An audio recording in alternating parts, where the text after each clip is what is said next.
استاد هجری؟ استاد یک سوال دارم تاجیلا باید پرسم. هجری پسرم ایستا وقتش نیست رقصیده ایستا. استاد پرسیدنم لازم استاد. چرا این خیل میکنی؟ چرا این هوای رمانتیکی را ویران میکنی؟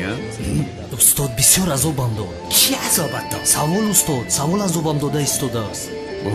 پرس هجری پرس. معلوم شد که نپرسیدن نمیتوانی. پرس.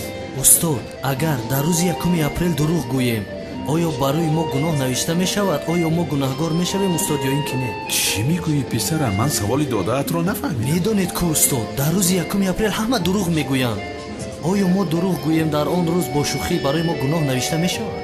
با این سوالات بیزار کردی. اقلا امروز سوالات را ده پگاه جوابش را بگید. نه، انسانی که در روز 1 اپریل هم دروغ میگوید گناهی عظیم میگیرد. دروغگو دشمن خدا است. فهمیدی؟ با شوخی هم دروغ گفتن انسان را گناهکار میکند. یعنی جایز نیست استاد؟ پسرم جایز نیست. تمام استاد همین خیل می نویسم. همین خیل نویس. تمام. خدا از شما راضی باشد. مایل شیانگه خدا از شما راضی باشد. خیر رحمت پسرم با تو نیستم. استادم بسیار داناست. خیر